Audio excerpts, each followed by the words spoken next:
My name is Håkon. I'm the newly appointed GRC team lead for GNU Radio, and I'm going to be talking about the GRC Qt port, which I've been focusing more or less exclusively on recently. So to begin with, I'm going to keep this talk quite short because we had a breakout session yesterday with quite a few attendees, and I expect there will be some questions and concerns at the end here today. There's probably some opinions and ideas hidden here in the audience. All right, so first I will talk about the what and the why of the Qt port. Then I will give a brief update on the state of it and what features are missing and what features are not missing. Then I will talk about the frameworks that are used in the Qt port and also how one might help the effort. And finally, I will speak loosely about the new features that, well, some of them are already in the port and some are perhaps coming. So the Qt port is simply just a PyQt port of the GTK version of GRC, the GNU Radio Companion. It's intended to be a drop-in replacement, so no breaking changes, some additions and new features, but no breaking changes.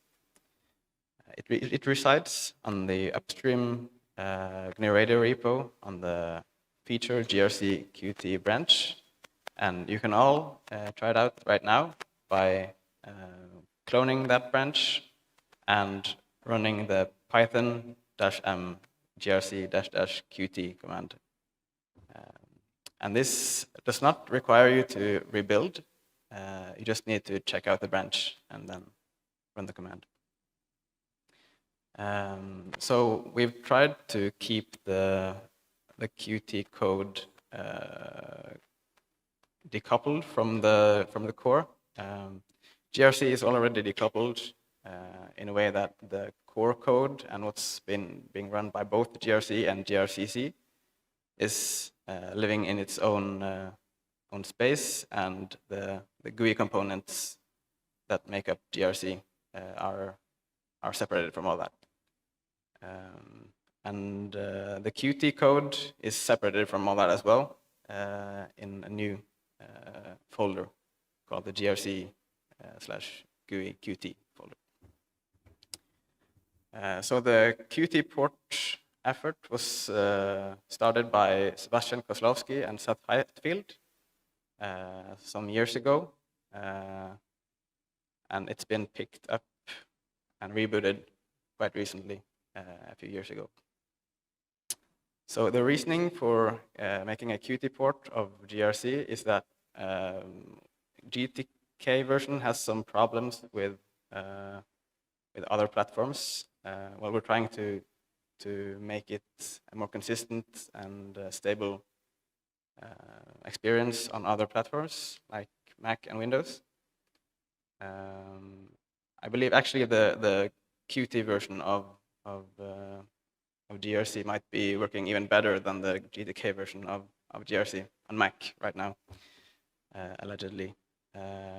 But it also gives GRC a more consistent look and user experience, and some things are abstracted away from the GRC code, which makes it easier for the developer.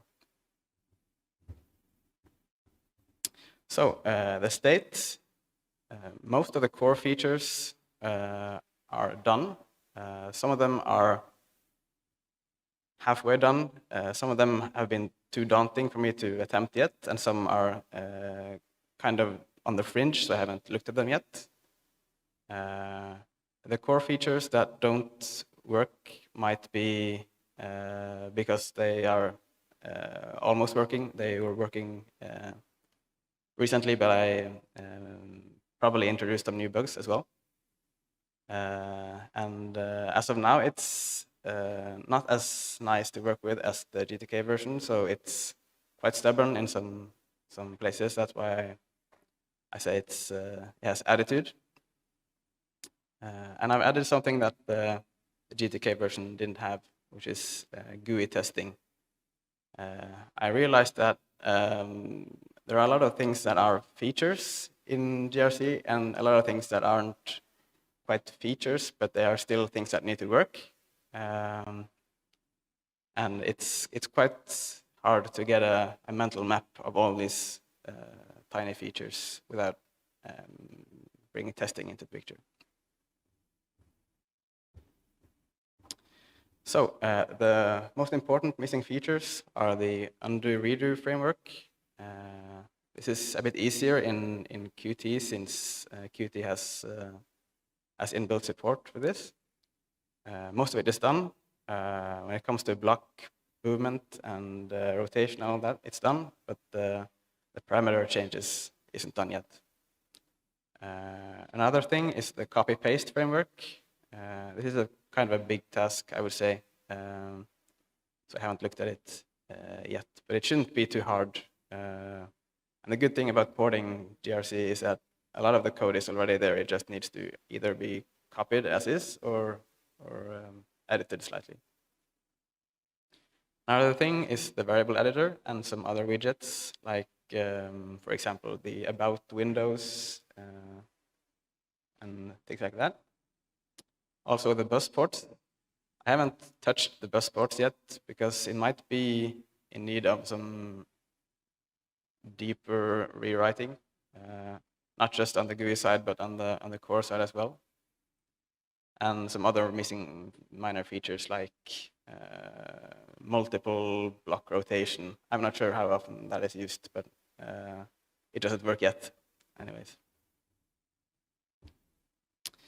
So we're using the PyQt5 framework and the graphics view framework. I know Qt has several ways of doing things. You may have heard of Qt Quick. We're not using that. We're using the graphics view framework. And that works in a way such that every block, every connection, every parameter is a subclass of the core elements. So if you see an actual block in GRC Qt, then that's a subclass of a core block. And the graphics view is the window into the graphics scene or the canvas. And that's how the graphics view framework works with the scene and all the items, like all the elements of the canvas are graphics items. We're not using QML so far. Maybe we should. I'm not sure yet, but we haven't started using QML yet anyways.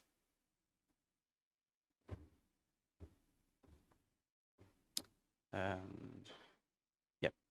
So before I talk about the new features, I should probably say that the best way of contributing to the Qt port is probably by like opening a window of GRC GTK and GRC Qt and look at what's different. Probably there are dozens probably things I could write down as issues and mark them as good first issue on GitHub, but it would be a lot of work to just mention them.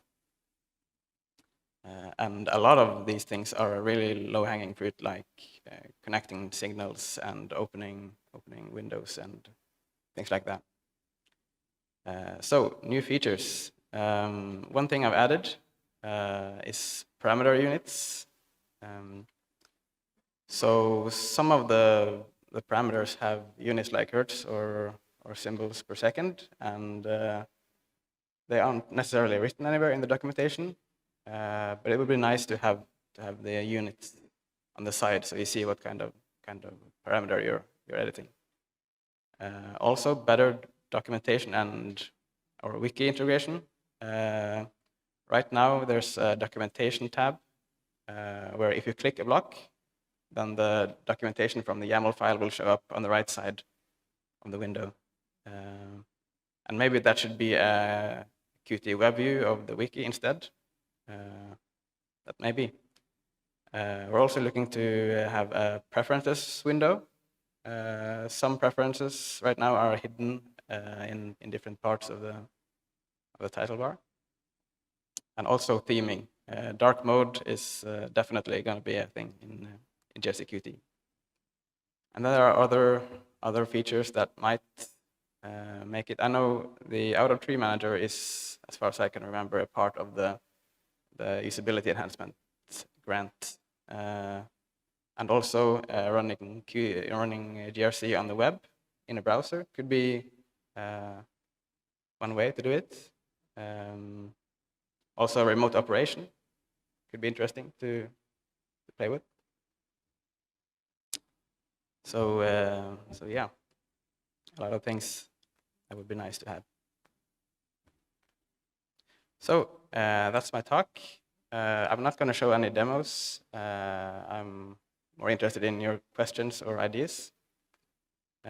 So if you have any ideas afterwards, come talk to me or send an email either to the grc@gnuradio.org mail, or open an issue on GitHub, or yeah, try it out anyways. Thank you.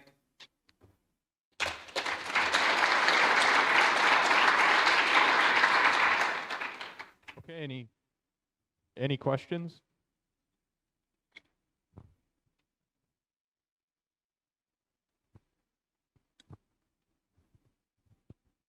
I have a question. Do you have an idea about the path, like timeline for getting this integrated into GNU Radio? I don't know if Josh is here either, or if there's a path forward for that. So the question was the path for including the Qt port in GNU Radio. Upstreaming all of this work. Upstreaming it. Yeah. I'm not sure about that. I guess it would be a decision involving more people than just me as well, of course. But my personal goal is to make it as good as the GTK version by New Year, and irresistible by the summer. Excellent. Okay, last chance for questions. All right, well, thank you.